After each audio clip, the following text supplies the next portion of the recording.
Good morning, guys. Self-Care September day 20 on Saturday morning, September 21st. So, I've been struggling this morning because I'm not technology savvy to figure out how to take a video where I started with my face and then flipped it. Neither one of my eye devices want to let me do that.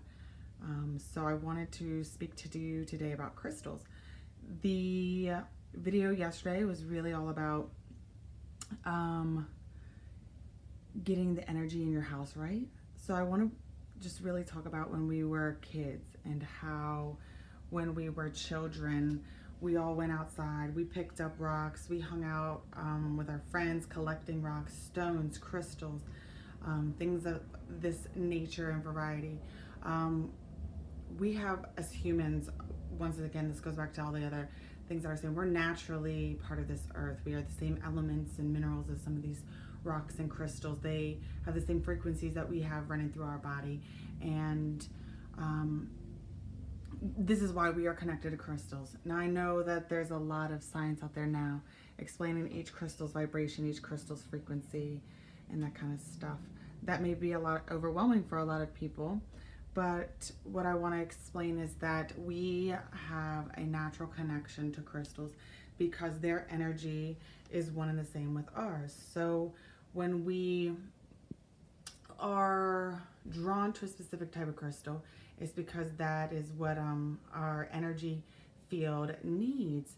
I have been collecting crystals for a while now.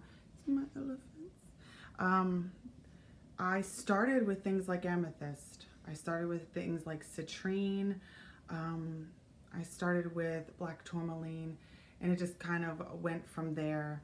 I collect crystals, as you can see, and they are everywhere. I think not only is their beauty awesome, but I do believe that the properties help to heal us because we are one and the same with these crystals, actually. So today's video is just showing you a little bit of my crystal collection here. I have some fun crystals, I have some rare crystals, I have crystals out here for healing.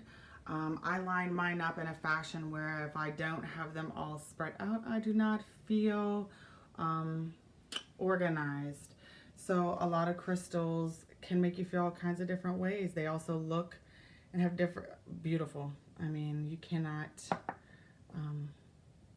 go wrong with some of these things. The real reason why this made it to Self-Care September is because we know that crystals have energy and that they can help to balance that energy where we are staying. It's kind of like the salt rocks. Salt rocks particularly put off negative ions. These crystals each have a different frequency and do something a little bit different. I have so many crystals, I don't even know what half of them are called. Everywhere. This is my dancing guy. I got him at an antique store. I have no idea, but he's made of wood. Somebody put a lot of effort into him and he is just beautiful. So, Self-Care September. Everyone told me crystals had to make it to the day, make it to the list, and that they wanted to see some of mine because, look at that amethyst. This is so pretty. So, you don't have to go out and be crazy crystal crazy lady like me or some of my friends, but whatever crystal you're drawn to is what's going on in your life, or what sort of a healing or energy frequency that may be missing that you need. So there are times in my life where I'm just like, oh my gosh, that is such a pretty crystal, I love it. And then I go later and I decide to look up the meaning of it, and I realize, oh man, I've been thinking about this particular topic for a week and a half now, like self-care, self-love, or whatever it may be. I mean, it have nothing to do with self. It may just have to do with a different emotion and that kind of stuff. Some of these stones are really good for healing and doing treatment. The stone is called Healerite. The properties in it actually help to heal human beings. This is Sodalite. This is one for anxiety and stress. It's really good for people who have those. I carry, you can get it wrapped, you can have it in a pendulum. I'm not a super crystal guru. I just know that when I find stones, for example, I one time was looking at this really pretty pink stone.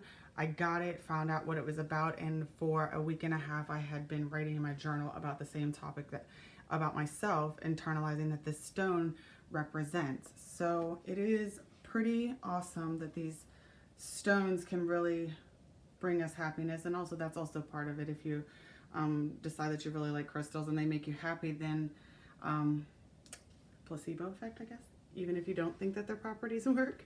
I do believe that the stone's properties work. Otherwise, I would not have so many. I would not wear such extravagantly large quartz crystals around my neck or anything like that. But yeah, this is got some good jade here. Petersite, cobalt, Larimar. This blue one over here is the stone of Atlantis. I got some moonstone, sunstone. I mean, like this one is really pretty too. Can I get it in there? See all the colors in there? Maybe.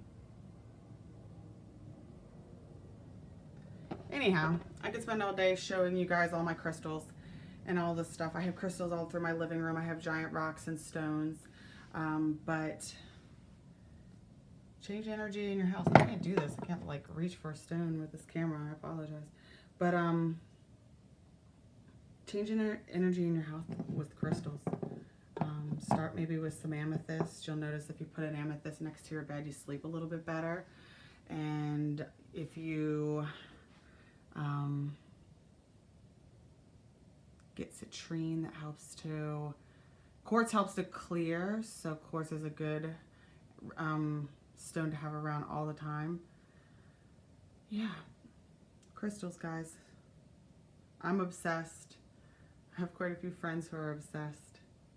But this is just one of the ways that I keep the energy in my house good. I think it's self-care if you're doing something that really makes you feel like you're taking care of yourself better. And when these bad boys are lined up like this,